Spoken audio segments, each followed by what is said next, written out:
Bueno, hola, ¿qué tal? Estamos acá en un nuevo podcast de RH Management, Trabajo en Transformación. Estamos acá en las dependencias de Lotic Proforma, que nos facilita este espacio, este set de televisión que hemos montado acá. Estamos al lado de la cordillera Los Andes, para gente que nos ve y nos escucha desde afuera. Cordón, la vértebra principal de Latinoamérica. Estamos acá al ladito y nos acompañan dos gerentes, dos expertos con mucha experiencia en el mundo del trabajo para hablar de un tema que es súper sensible, que son cómo impacta la transformación del trabajo en sectores estratégicos como el Estado y como la minería. Estamos acá con Pedro Guerra, hace poquito es actualmente exdirector del Servicio Civil de Chile. Hace poquito digo porque eso fue hace unos 2 o 3 meses, dejó de serlo. Y con Javiera Martínez, que es gerente de personas de MS Mining, que representa proveedor de la minería. Y vamos a preguntar un poquito, y también a ti, Pedro, para que entienda la gente desde dónde estás hablando un poquito, que configuren qué es lo que son sus instituciones. Javiera, muchas gracias por estar acá. Pedro, muchas gracias por estar acá. Javiera, cuéntanos brevemente qué es lo que es DMS Mining, un poquito para que la gente entienda de dónde vamos a hablar. Bien, muchas gracias por la invitación nuevamente. DMS Mining es una empresa hoy día de servicio a la minería, pero quiero ser específica en contar que es una empresa hoy día que trabaja principalmente en desarrollo minero. Habemos pocas empresas hoy día que estamos constantemente participando en los procesos de licitación en industria minera, minería subterránea. Tenemos hoy día, ese es nuestro primer core de negocio, y por otra parte tenemos hoy día también proyectos asociados a sondaje y geología. Estamos en distintas regiones de Chile con 7 proyectos activos y creciendo y expandiendo. ¿Cuántos trabajadores más o menos están bajo tu? Nosotros tenemos hoy día 2.000 trabajadores en DMC, en crecimiento exponencial que hemos tenido el último año fuertemente. Y eso va a seguir creciendo, me imagino. Va a seguir creciendo. Proyecto. ¿Y hay de una dimensión de cantidad de trabajadores que podría llegar a tener? Nosotros podríamos llegar de aquí a 5 años a ser 5.000 trabajadores. No. Sí. Don Pedro, cuéntanos un poquito de dónde habla del Estado, el aparato del Estado, de dónde estamos hablando. Sí, muchas gracias primero, Patricio, por la invitación. Agradecer a RH Management, que siempre nos ha ayudado también desde la mirada del Estado, y a la gente de Proforma. La verdad es que yo tengo trayectoria solo en el Estado, mis casi 30 años de carrera, en el mundo de las áreas de personas y recursos humanos, así que me parece y me imagino que lo más adecuado es hablar del Estado en su conjunto. Si uno piensa en el Estado como una gran empresa o como un gran holding, si quieren llamarla, estamos hablando de más de 490.000 personas que trabajan hoy día en el Estado, solo en la Administración Central del Estado. Si a eso le sumamos municipios, 345 municipios, más de 100.000 personas trabajando en municipios, más el Poder Judicial, más el Congreso, es un abarataje bastante grande y que ha tenido también su historia, sus transformaciones de las que vamos a conversar hoy día. Y solo agregar ahí lo importante que Pedro, la función que ha tenido de todos estos 30 años, así como un gran gerente de persona que ha tocado en influir, en impactar en las decisiones de capacitación, de selección y reclutamiento, de transformación, de tecnología, era su labor, era lo que le tocaba ver, más allá de contratar, que es como la visión que hay del servicio público, la alta dirección pública, no era solamente eso, eran cosas mucho más profundas. Eso lo pongo para entender un poco por dónde vamos a ir navegando, en qué agua. Y en ese sentido, Javiera, tú estás en un sector vital para la economía chilena, también el Estado obviamente lo es.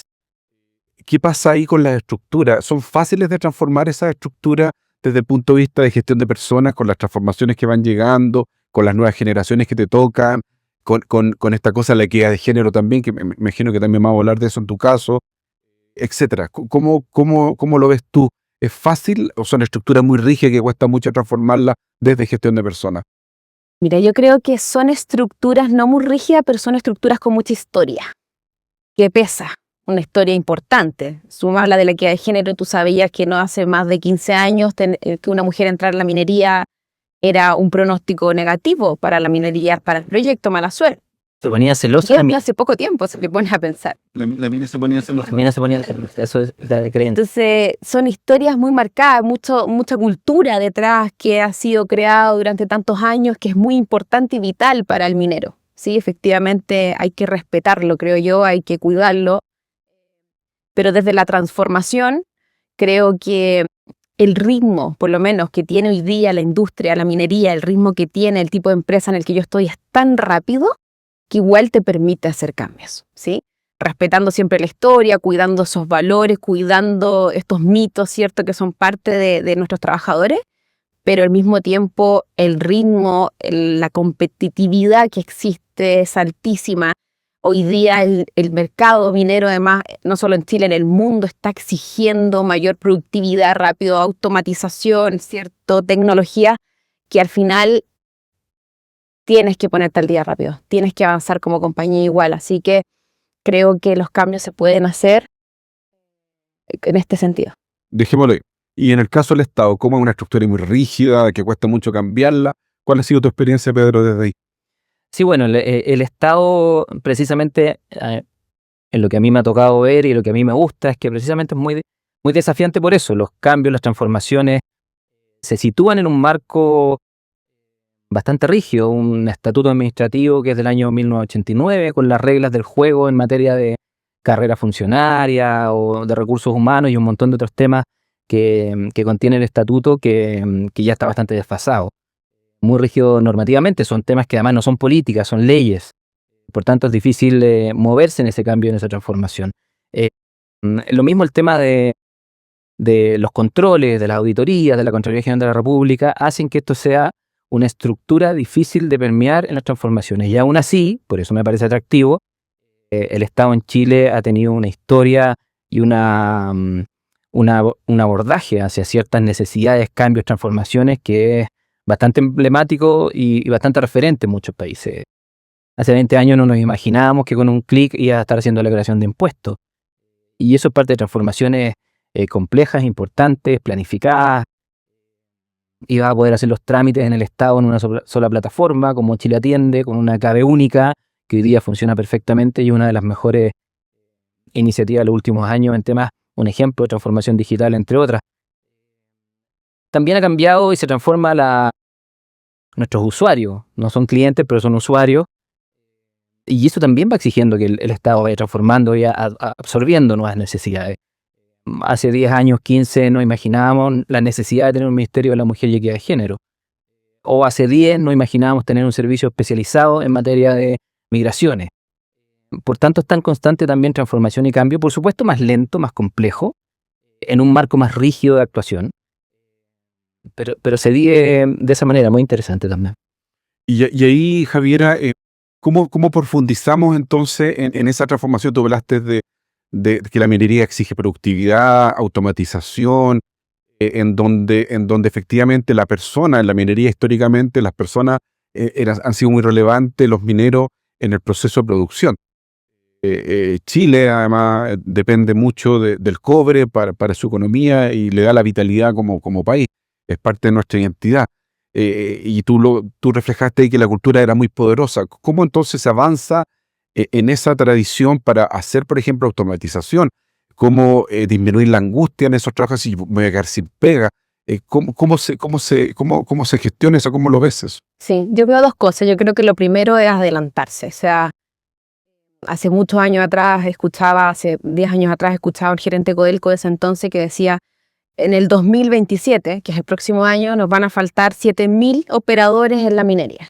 Entonces, claro, yo ya pensaba, hace 10 años atrás estamos atrasados, porque tienes que empezar a educar, tienes que empezar a formar, tienes que empezar además a conquistar a esos talentos para que quieran seguir viniendo a la minería, ¿ya? Y ser parte de este proceso productivo. Así que creo que lo primero es pensar de manera estratégica, muy adelantado los tiempos. Hay que planificarse con muchos años para poder insertar estos nuevos cambios.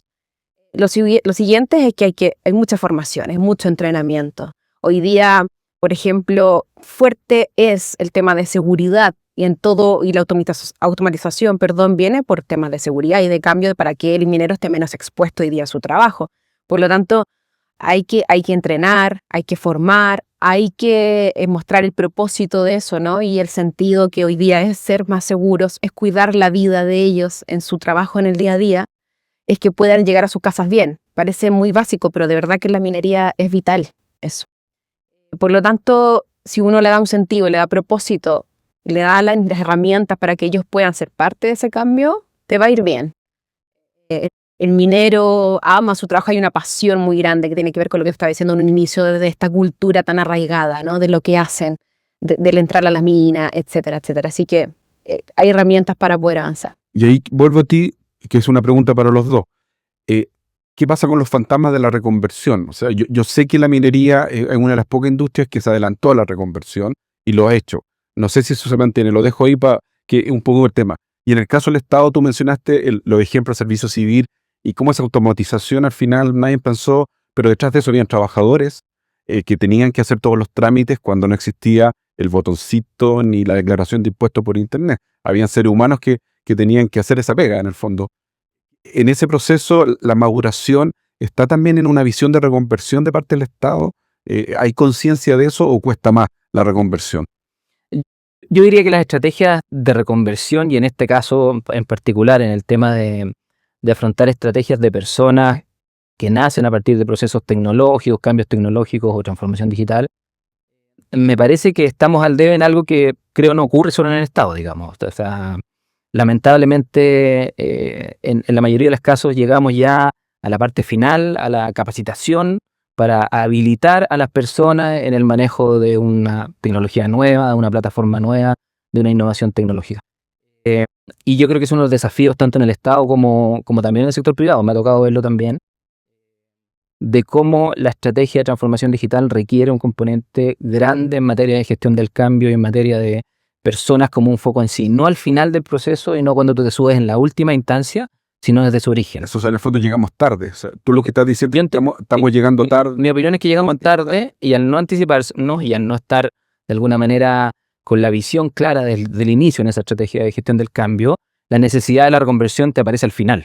Y tú puedes ir delineando, puedes ir planificando, puedes ir estableciendo esa estrategia de reconversión que requiere, por supuesto, probablemente visualizar nuevas competencias, desarrollar nuevas competencias. En el caso del Estado, todas las áreas, por ejemplo, las funciones administrativas, oficinas de parte, todas esas cosas que uno antes lo hacía, bueno, son funciones que hoy día están siendo reemplazadas por plataformas digitales. Y tú tienes que tener una estrategia deliberada, consciente de cómo esas personas, en la idea de poder optimizar el tiempo, desarrollar mejor las capacidades en los cambios tecnológicos de las personas, puedas también dirigirlas y ubicar nuevas funciones que sean atractivas, que no sean solo para tenerlas ahí, simplemente ubicarlas y reubicarlas, sino que también sean y agreguen valor en ese proceso de cambio. Pero mi opinión es que nos falta posicionamiento para sentarnos en la mesa al inicio del proceso y nos falta también, por qué no decirlo, claridad o mirada estratégica para visualizar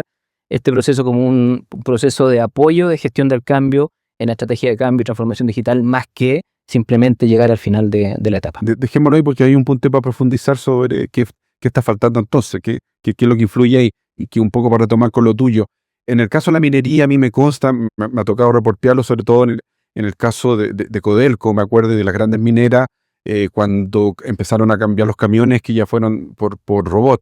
Y ahí, en vez de sacar a esos trabajadores, los reconvirtieron y ellos al final se transforman en los que los manejan, en el fondo, con el famoso el joystick, ¿sabes? En el fondo es como jugar PlayStation, ¿no? Bueno, guardando las proporciones.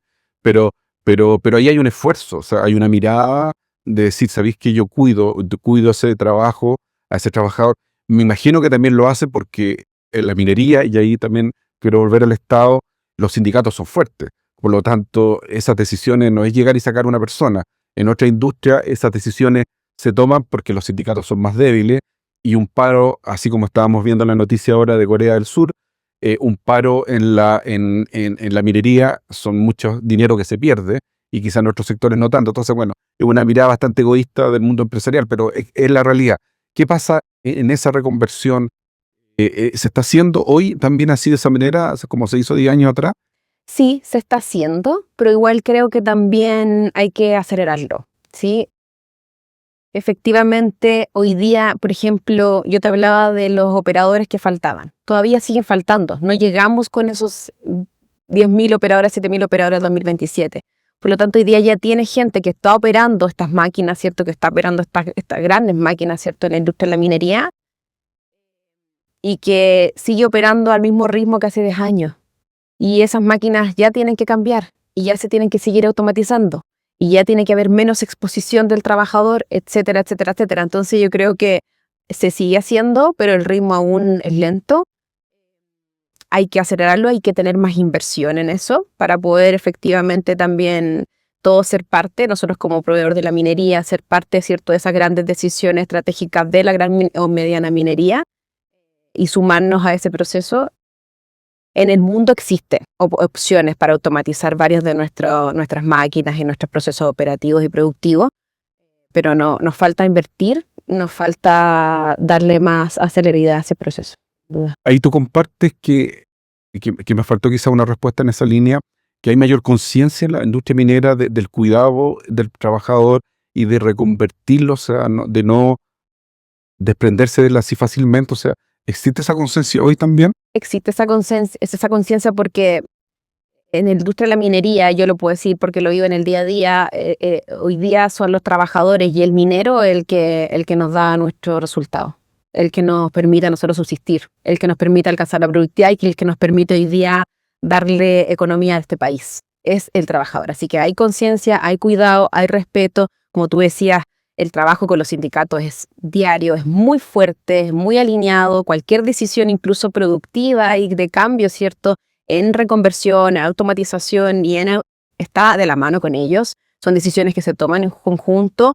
Y también quiero decir que la persona del sindicato hoy día en la minería es una persona, por lo menos yo lo vivo así en mi empresa, ellos también aportan al negocio. Ellos están pensando también en la productividad de mi empresa. Ellos también vienen con ideas para ser mejores en nuestro negocio, mantenernos así y mantener su empleabilidad, ¿sí? Hay un trabajo en equipo y en conjunto, se escuchan, son parte de las mesas, de las decisiones y se considera. Volviendo al Estado, entonces, ¿qué está faltando un poco para no llegar tarde, en el fondo, y anticiparse, quizás recogiendo un poco la visión de la minería que, claro, ellos tienen una mirada de largo plazo clara, una faena minera, ¿cuántos años demora en llegar? Son 5 o 10 años, ¿cuánto demora todo el proceso? ¿No es cierto? ¿Cuánto será eso? 5 años solo para poder empezar a producir. A producir. Sí. Claro, entonces ahí la mirada sí o sí tiene que ser de largo plazo. Sí. Ya. Y ahí, ¿qué pasa entonces en el Estado? ¿Qué nos falta como país un poco para tener esa conciencia y entender que a lo mejor vamos a tener que tener un ministerio del turismo a futuro, porque a lo mejor va a tener que reemplazar a la minería, no lo sé? Y ahí hay una discusión de preparar profesionales, universidades, capacitación. ¿Qué está pasando en el Estado? Nadie se escucha, nadie conversa. ¿Cuál es qué es tu visión ahí? Sí, mira, yo creo, bueno, primero reiterar, me parece que este tema de llegar tarde, insisto, creo que también ocurre en la empresa privada. No diría que es solo privativo el Estado el tema. Lo que ocurre con el Estado, y quizás respondiendo un poco el tema cultural, cómo funciona, tiene un par de complejidades que no son fáciles la visión a largo plazo y a futuro. Uno habla de las políticas públicas, esas políticas se afianzan en mandatos legales, y afortunadamente en el Estado trabaja y ha trabajado gente muy buena que visualiza el futuro, planifica futuro, esto mismo que te decía, no sé, por el director Echeverry hace 20 o 15 años, no me acuerdo, que visualizó la necesidad de en impuesto interno digitalizar la declaración de renta, o varias cosas más. Yo creo que está esa visión de largo plazo. La complejidad del Estado tiene que ver con lo siguiente, y es que el Estado está administrado por un gobierno, y ese gobierno tiene una mirada que a veces no coincide con la visión de largo plazo de la política del gobierno anterior. Tenemos un problema que los ciclos políticos son de 4 años, por tanto, esa visión a largo plazo, que a uno le encantaría tener una carta de navegación o una mirada de Chile al 2050, que me parece que es lo que hace falta en estos tiempos, que de alguna manera consensúe esa ruta independiente de quién vaya a administrar los caminos de cómo llegar a esa ruta. Hoy día estamos carentes de eso, hoy día falta eso, y por tanto estamos al arbitrio de las vicisitudes de los cambios en función de los programas de gobierno por los ciclos de 4 años. Eso hace difícil, no digo que no ocurra y que sea imposible. Hay cosas muy interesantes que han ocurrido en los últimos años. En marzo, en febrero de este año se entregó el ranking de digitalización de los estados en los países de la OCDE. Chile subió 12 puestos en los últimos años en políticas de transformación digital y de digitalización del Estado, que son tremendamente atractivas e interesantes.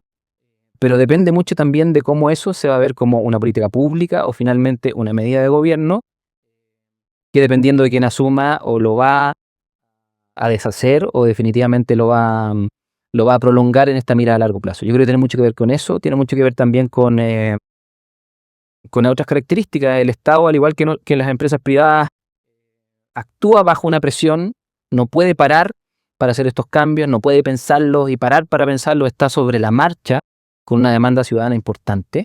Y a diferencia de las empresas, a veces tiene también un factor que presiona que es aún más grande que el escrutinio de la ciudadanía. Y la ciudadanía no te da mucha oportunidad, cada vez menos en los últimos años.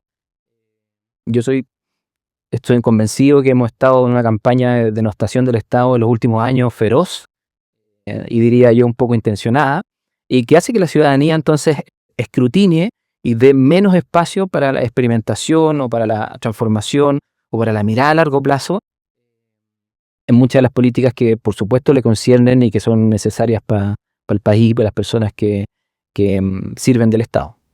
Sí, yo coincido con eso. Yo creo que es importante esa campaña de desinformación que hay contra el Estado. Me parece que influye mucho en la capacidad que tenemos como país de poder establecer políticas públicas de largo alcance y no por dos ovejas negras vaya a tratar de manchar al resto de la gente que se saca la mugre trabajando en el Estado para ayudar a más a la ciudadanía. ¿Sí? En el fondo es eso. Sin desconocer las muchas cosas que hay que mejorar, y entre ellos también la ética pública y otras cosas, como también ocurre en el sector privado. Un ejemplo, Pato, solo sin extenderme, pero el tema de las licencias médicas del año pasado, que fue un escándalo y que afortunadamente hubo hallazgos de la Contraloría General de la República. Estamos hablando de cerca de 25.000 casos en el sector público que agravan la falta precisamente porque debiera haber un código ético en el sector público mucho más arraizado, dada la misión o el propósito con el que uno se integra a la función pública. A los meses salió la noticia en la prensa de 84.000 casos en el sector privado, casi el triple, o no más del triple. Y eso no salió en ninguna parte, y no generó ninguna... Yo entiendo por qué, porque finalmente la ciudadanía se siente con el derecho y con la obligación de exigir un desempeño impecable en la función pública y quienes servimos en eso. Pero ojo, que también ocurre en ambas partes. Los quiero sacar de esa conversación y llevarlo a otro espacio, a la diversidad e inclusión y a la equidad de género. ¿Por qué lo quiero poner y llevar a la mesa? Porque como son dos mundos que en teoría hay estructuras más antiguas, más rígidas, culturas arraigadas a la tierra profundamente, y en el caso de la minería en particular, sobre todo el tema de equidad de género, diversidad y inclusión es un tema, sigue siendo un tema. ¿Es moda? ¿Es solo cosmético lo que se está haciendo? ¿O hay hoy resultados que indican que ese cambio cultural que ha hecho la minería está impactando también en los resultados finales? ¿Qué opinas tú de eso? No, yo creo que no es moda.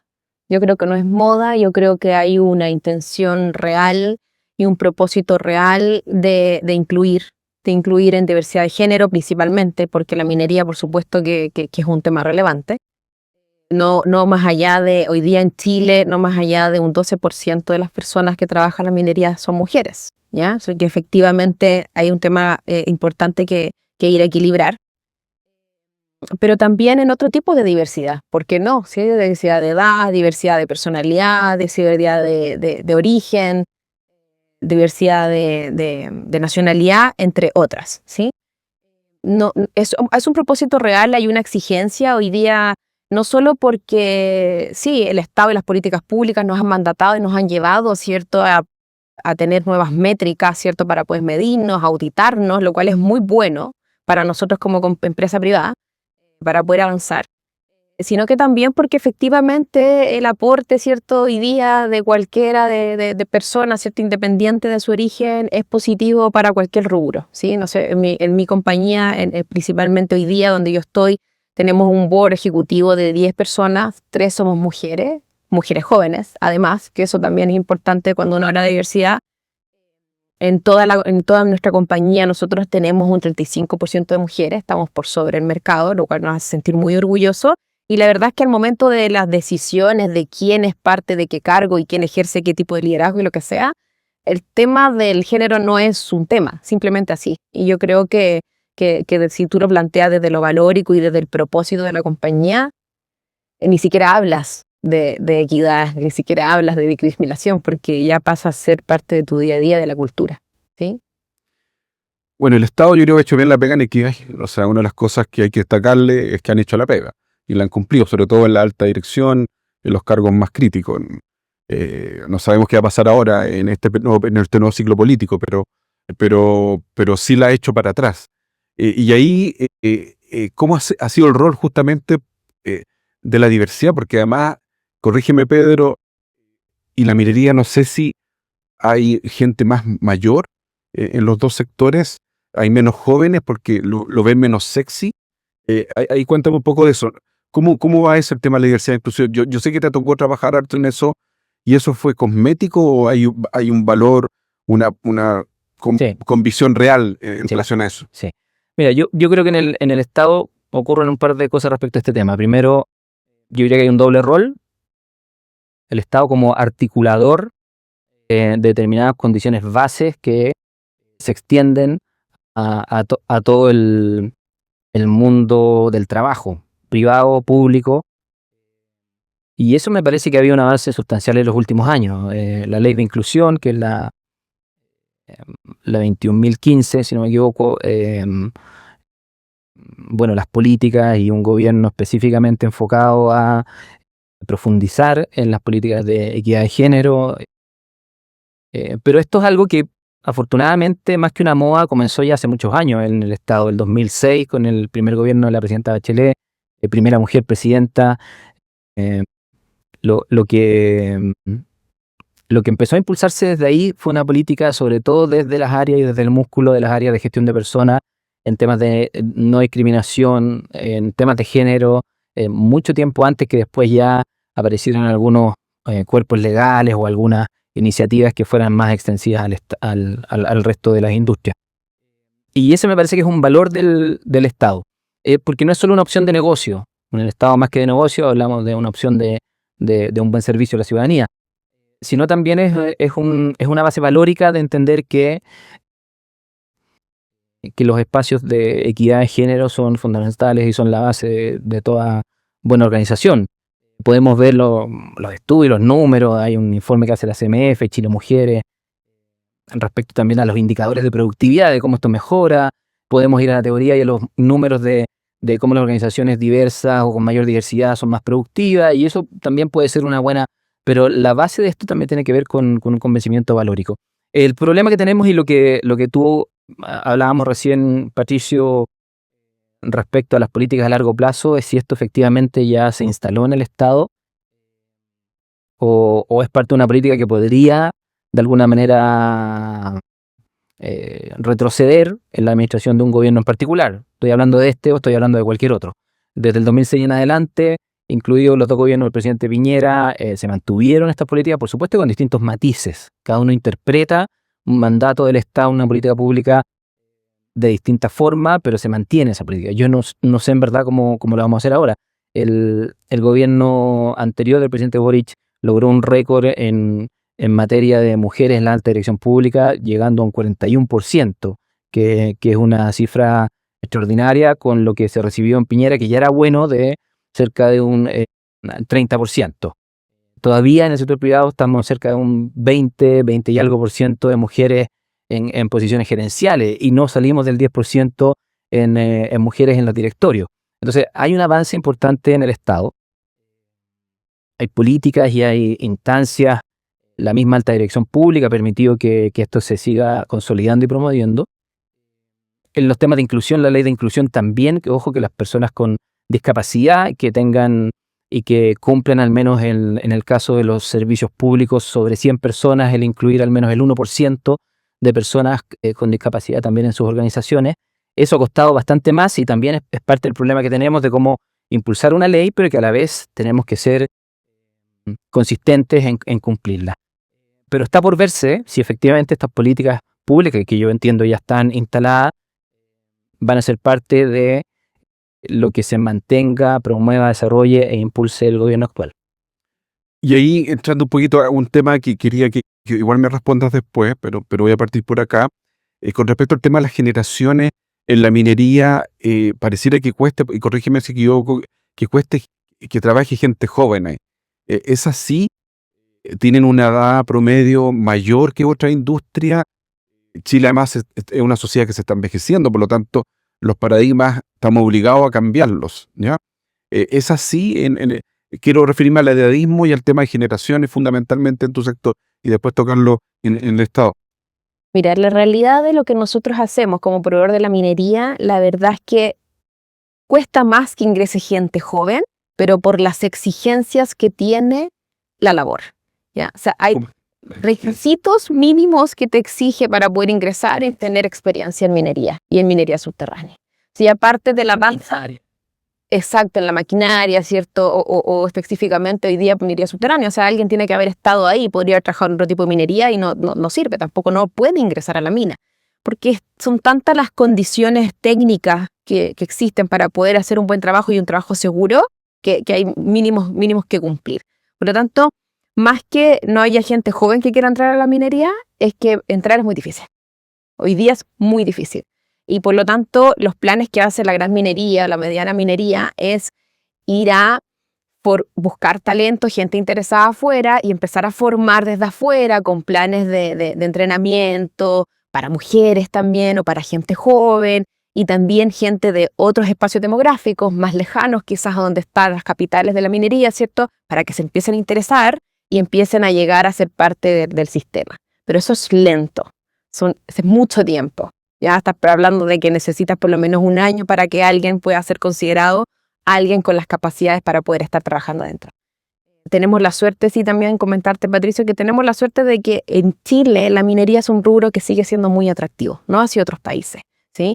Estamos partiendo de la base de la renta de mercado, o sea, estar en el 35% más alto hoy día en Chile, efectivamente ya atrae a las personas, ¿no?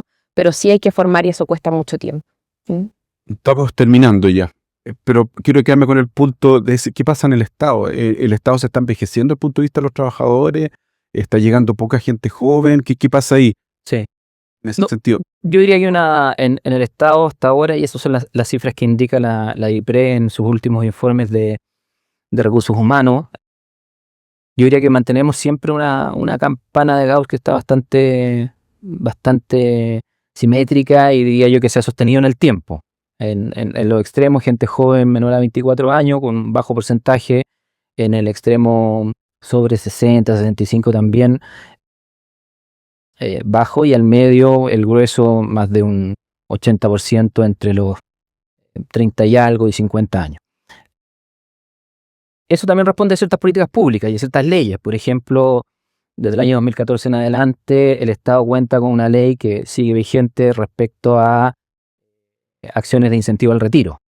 Después de un tiempo se consideró que aun cuando las personas podían jubilarse en el Estado, no ocurría, y entonces se reforzó con una ley que lo que permitía es hacer más atractivo el retiro antes del tiempo de que quisieras estar más años.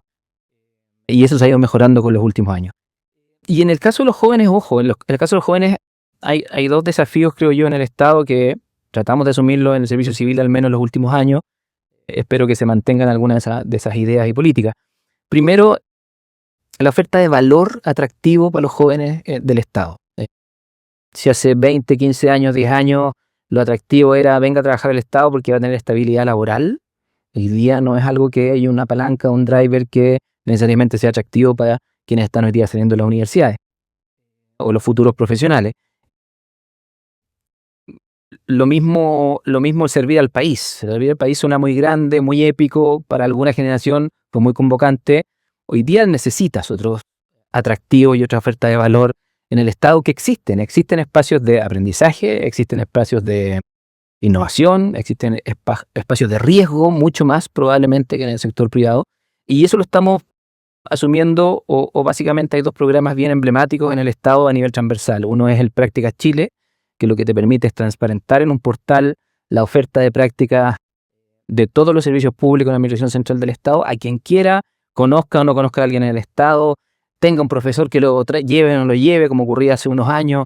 Simplemente aplicando en el portal de Prácticas Chile, tú puedes acceder o postular una práctica, y eso requiere, por supuesto, una estrategia también de atracción de talento en la universidad, de instalarse en las ferias laborales, etcétera, y eso lo hacemos hace muchos años. Y lo otro, para terminar, un programa bien acotado, pero llevamos más de 300 jóvenes que han ingresado precisamente atendiendo la problemática que decía Javiera, que tiene que ver con los requisitos. El Estado también se pisa la cola en pedir jóvenes, pero a la hora de pedir formalmente los requisitos de los cargos piden 2, 3, 4 años de experiencia. Y lo que hicimos fue un continuo de la práctica Chile para aquellos jóvenes que tengan un desempeño destacado en esas prácticas, entrar a un programa de, llamemos talento, que se llama El Semillero y que lo que va a permitir entonces asegurarle una experiencia real después, al menos por un año, en una institución concreta y vaya desarrollando más talento joven al Estado. Muchas gracias. Bueno, se nos queda un tema pendiente el Estado. Yo creo que vamos a tener que reportear ahí más eso, Pedro, y te vamos a pedir ayuda, que es justamente los trabajadores en horario en el Estado, que es un temazo, que creo que como país también tenemos un desafío ahí. Y bueno, ahí nosotros como periodistas vamos a tener que ver cómo tomamos también ese tema. Bueno, agradecer la sintonía, agradecer un poco a Pedro y a Javiera por este espacio, a la TIC Proforma porque nos facilita esta escenografía, esta serie de televisión para poder hacer esta conversación.